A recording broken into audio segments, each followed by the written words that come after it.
seja muito bem-vindo a mais um ponto de vista especial com os vereadores. A gente está fazendo uma edição de programas especial para você acompanhar o trabalho dos vereadores, e é especial também porque a gente está gravando durante a pandemia, então está cada um no seu cantinho, cada um no seu espaço, para que todo mundo fique em segurança. Hoje a gente recebe o vereador Dr. Eduardo Carneiro, do Cidadania. Vereador, obrigada pela sua participação, pela sua presença virtual aqui nesse nosso novo ambiente, nesse novo formato de programa que a gente está fazendo.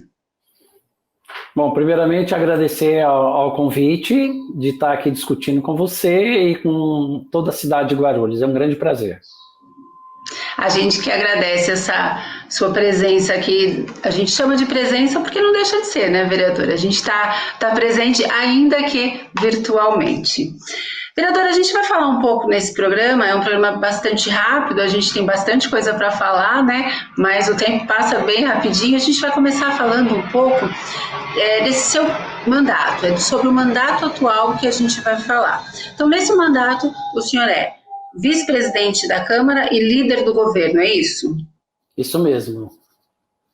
E como que é a atuação, vereador, de um vereador que ele acumula essas funções dentro da casa? É um pouco diferente. O senhor foi vereador já em um outro mandato, mas não foi anterior a esse. Claro que foi anterior a esse, mas esse não é sequente, né? Como que é a atuação? É diferente a atuação do vereador que é vice-presidente e líder do governo? Talvez o grande desafio nesse mandato foi justamente ser líder de governo. Primeiro porque o líder de governo ele age tanto na bancada apoiadora do governo, né, do prefeito, como também tem que ter um bom diálogo com a oposição. É um grande desafio, foi um grande desafio até então, né, são 3 anos e meio de mandato. E acredito que, do ponto de vista político, é uma grande experiência. Tivemos uma grande experiência até porque votamos e aprovamos projetos de grande importância para a cidade que já vinham se discutindo há muitos e muitos anos. Posso citar 2 exemplos, que é o regime jurídico único, né, o regime próprio do servidor público, que é um tema que já vinha sendo discutido há muitos anos na cidade. Outro tema importante foi a concessão do serviço de água e esgoto do SAI à Sabesp. Temas extremamente relevantes para a cidade, mas extremamente polêmicos. Então, travaram-se grandes discussões no parlamento, e, obviamente, que foi um grande desafio para mim, enquanto vereador, enquanto líder de governo, tentar conversar, tentar fazer a política do bem com os colegas vereadores e aprovar essas 2 leis. O senhor tocou nesse assunto, falar um pouquinho aqui dessa questão da Sabesp. Havia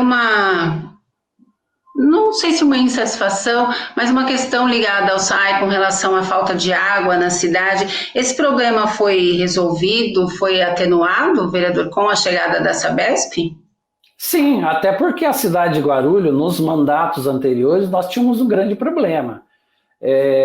Nós não pagávamos, ou seja, o SAI recebia a conta do munícipe e não repassava o valor à Sabesp. E isso gerou uma dívida de aproximadamente 3 bilhões de reais. Então, praticamente, era inviável tocar o SAI. E daí a ideia de se fazer a concessão à Sabesp. Hoje nós vivemos uma cidade diferente. Uma cidade em que nós não temos mais rodízio de água, e temos aí um compromisso da Sabesp com a cidade de entregar 40% do esgoto tratado até o final do ano. Então, uma grande evolução, e claro, a gente sente isso com o próprio munícipe. Um problema grave que nós tínhamos com relação ao abastecimento de água, e hoje nós temos isso praticamente sanado. Certo, vereador. Nós temos aqui, o seu nome é Dr. Eduardo Carneiro, seu nome parlamentar, o senhor é médico. É isso, né? Gastroenterologista. Sim, é isso mesmo. Um passarinho me contou. E, vereador, como Como que é essa questão? Porque o senhor, além de médico, então o senhor tem essa experiência que o senhor traz da sua bagagem profissional, o senhor é presidente da Comissão de Higiene e Saúde da casa? Como Sim. que é o trabalho da comissão? Ajuda, não influencia o fato de ser médico, ou é mais importante conhecer a realidade da cidade do que conhecer exatamente a medicina, ou de alguma forma isso lhe ajudou durante essa gestão? Claro que ajuda, né? Presidente da Comissão de Higiene e Saúde da casa, sendo médico, eu fui servidor público na saúde pública por 20 anos. Então, eu tenho uma vivência também do ponto de vista assistencial, como médico, atendendo lá na ponta, lá na comunidade. E os meus 20 anos de servidor público como médico, eu fiz na periferia. E lá a gente tem os grandes problemas, né? E, claro, o tema de saúde é um tema extremamente complexo, por mais que você faça, sempre vai ter coisa para fazer, mas nós tentamos aí, como presidente da Comissão de Higiene e Saúde, de inovar. E a Comissão de Saúde, ela inovou a partir do momento que nós não ficamos fazendo as reuniões das nossas comissões exclusivamente dentro do Legislativo. Nós combinamos com os outros 2 colegas que em 3 semanas, das 4 semanas do mês, 3 semanas nós visitaríamos as unidades básicas de saúde. Então, as UPAs, os hospitais, as UBSs, verificar todas as demandas e numa 4ª reunião nós iríamos fazer uma visita na Secretaria da Saúde, levando as demandas, claro, e levando algumas sugestões também.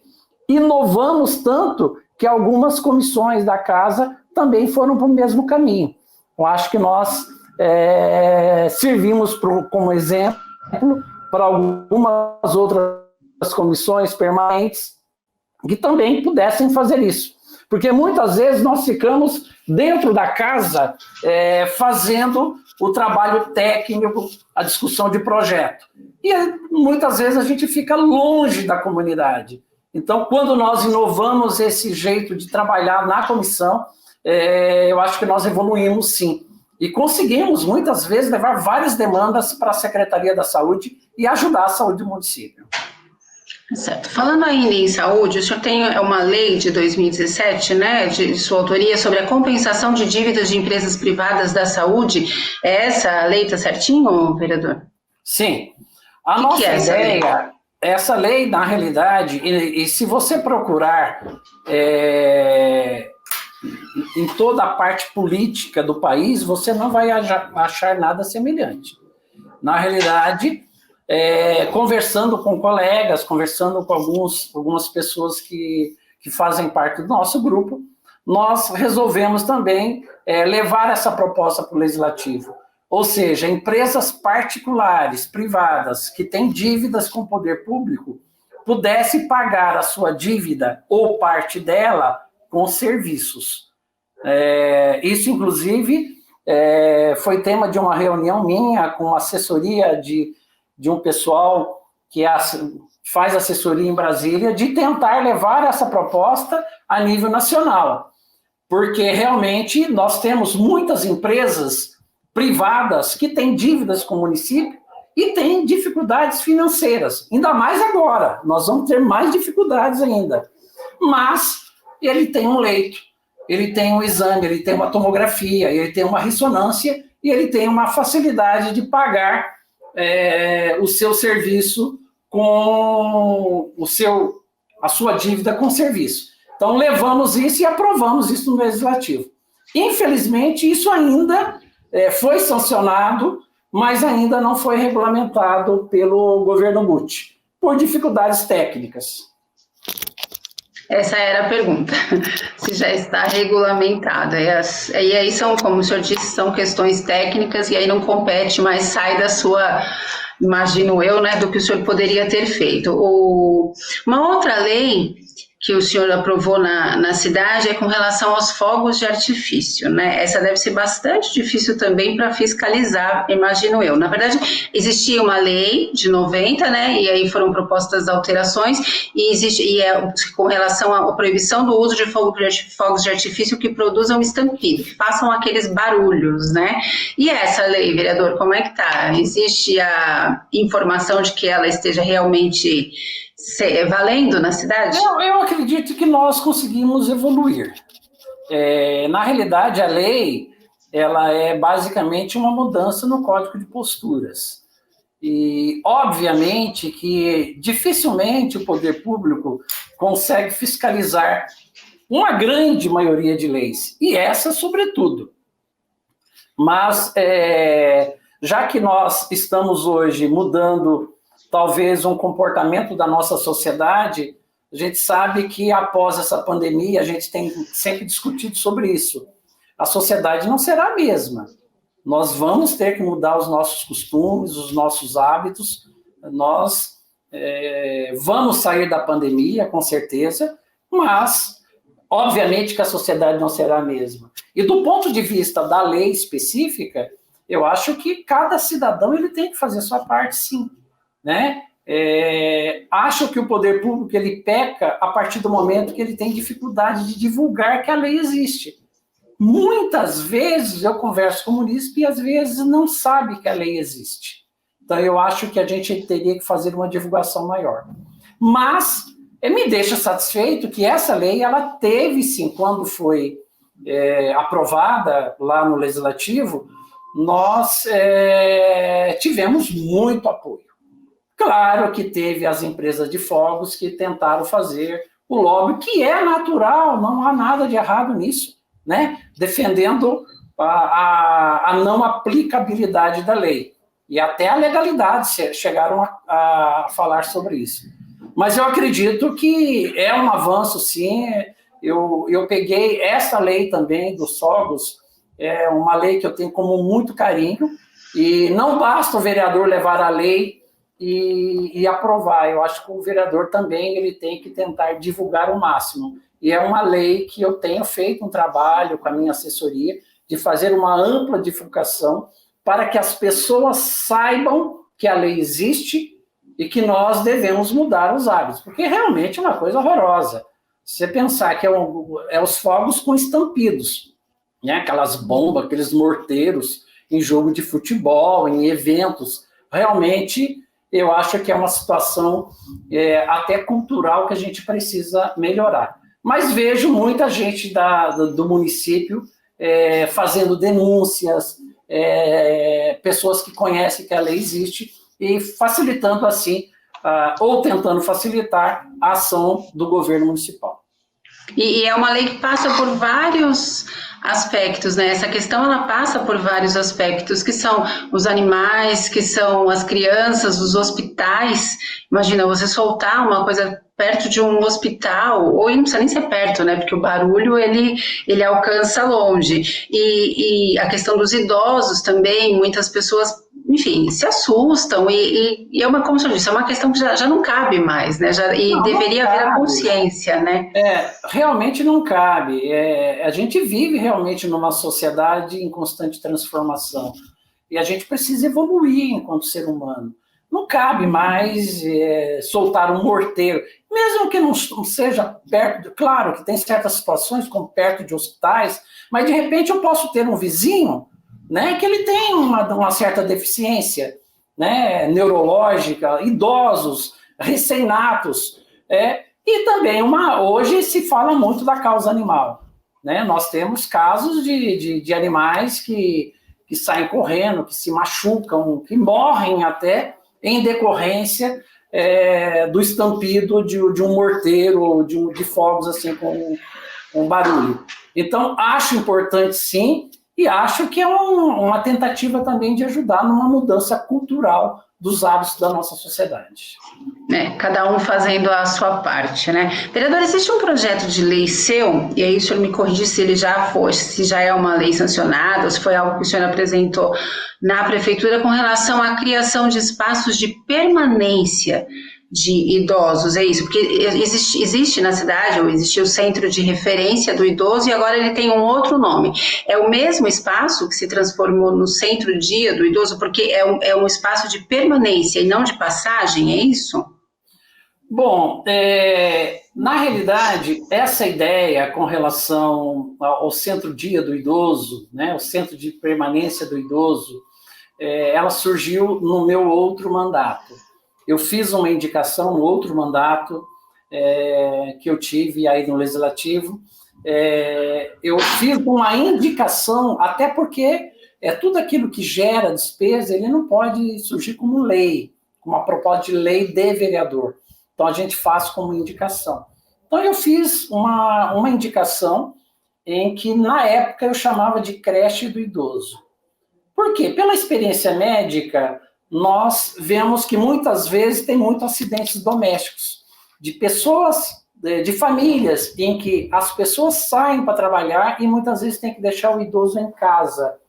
E aí o idoso sozinho em casa, ele sofre acidentes.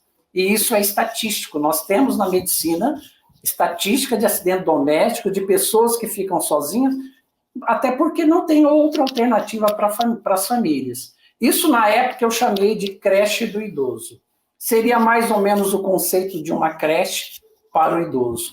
Ou seja, as pessoas da família vão trabalhar e levaria o idoso para um espaço onde ele poderia ficar durante o dia, um centro de convivência com pessoas da mesma faixa etária, com várias atividades, inclusive melhorando a própria autoestima desse cidadão. No final do dia, passaria a família e pegaria e levaria para casa. Por isso que, na época, eu chamei da creche do idoso. Isso ficou parado, foi uma indicação, me lembro, na época, que nós fizemos grandes discussões e foi muito bem aceito, mas ficou parado. Tinha o espaço para fazer. No início desse mandato, quando eu assumi o mandato novamente, eu conversei muito com o prefeito Guti a respeito disso e falei para ele que já existia, inclusive, o local para se fazer, tinha uma verba e a gente deveria começar. Claro que a cidade comporta assim como comporta várias creches, comporta vários centro-dia do idoso. Mas nós devemos começar por algum lugar. E já tinha esse espaço, já tinha uma verba e, felizmente, o governo Guti conseguiu entregar o centro de convivência do idoso, centro-dia do idoso, que fica em Cumbica, e ficou maravilhoso. E, realmente, isso também eu tenho uma grande satisfação de ter iniciado uma ideia que a gente espera que no futuro a gente tenha vários centros como esse, de grande relevância para a sociedade. Vereador, agora falando nos dias atuais, como é que está o trabalho do Legislativo, como é que está o seu trabalho durante a pandemia? Primeiro, o trabalho do Legislativo, né? Como que as coisas caminharam nessa nova realidade? Deu para caminhar? Como é que está essa realidade? Acho até que nós fomos bem, né? Porque foi uma situação inovadora, uma situação diferente de tudo que a gente tinha vivido a nível de legislativo, e nós conseguimos realmente, essas sessões online, deu para se discutir bem, deu para votar projetos importantes. Eu acho que evoluiu bem. Pensei até que a gente teria mais dificuldades. Acho que houve uma adaptação rápida, e claro que eu tenho que fazer aqui, até parabenizar o nosso presidente, o presidente Jesus, pelo formato que fez, pela agilidade, e também cumprimentar a todos os colegas vereadores que entenderam essa necessidade e contribuíram para o sucesso do modelo, né? Então, com relação às sessões da Câmara, nós conseguimos fazer isso. Com relação ao trabalho do vereador, claro, existe muita dificuldade, mas o trabalho de rua ele continua praticamente normal, né? Com a nossa assessoria, com visitas, claro, respeitando todas as medidas preventivas, né? Que todos já sabem, mas com um pouco mais de dificuldade em fazer reuniões maiores, A gente tem tentado fazer uma adaptação, porque de não fazer reuniões grandes. Muitas vezes, o vereador, quando vai numa comunidade, muitas vezes ele tinha lá uma reunião com 30, 40, 50 pessoas. A gente tem tentado fazer isso de uma forma fracionada, até para a gente respeitar a legislação sanitária. Vereadora, a gente está se aproximando já do finalzinho do programa e eu vou fazer uma pergunta para o senhor e vou estender a outros assuntos também uma frase sua. Tem em uma entrevista sua para o site da Câmara que o senhor diz o seguinte, que o seu sonho é ajudar para que a saúde pública da cidade tenha uma evolução. E eu estendo de saúde para outros aspectos da cidade também. O seu sonho está realizado? Bom, realizado totalmente não, mas eu estou satisfeito com o que a gente evoluiu, né? Se você analisar que no governo Guti, porque eu falo muito do governo Guti, eu sou líder do governo, eu ajudo a aprovar projetos do governo, e de uma forma ou de outra eu também participo de discussões da saúde com o governo por situações lógicas, né? Como líder de governo e como médico, sempre eu vou ser ouvido para opinar em algumas situações de governo. Nós inauguramos 2 CEMEGs, Centro de Especialidade Médica. Nós inauguramos o CAMPT, um centro de atendimento multiprofissional à pessoa deficiente. Nós inauguramos 2 UPAs. A terceira agora veio, UPA Cumbica, UPA Paulista e UPA Taboão. Inauguramos agora recentemente mais uma UBS, já tínhamos inaugurado a UBS Primavera, agora a UBS Água Chata. Então, evoluímos sim. Mas, claro, na saúde tem muita coisa para fazer e por isso que o trabalho tem que continuar. Tá certo, vereador, eu agradeço a sua participação, aceitar o nosso convite e nos receber virtualmente aí no seu espaço. Eu que agradeço a você e a todos, a toda a cidade de Guarulhos, né, por confiar em mim, uma pessoa que tem mais uma vida como médico do que na vida política, um mandato. E eu tenho muito orgulho do trabalho que nós estamos fazendo. Muito obrigado. Tá certo, vereador. A gente que agradece. E a gente agradece você também que esteve com a gente nesse programa. Até a próxima. Tchau.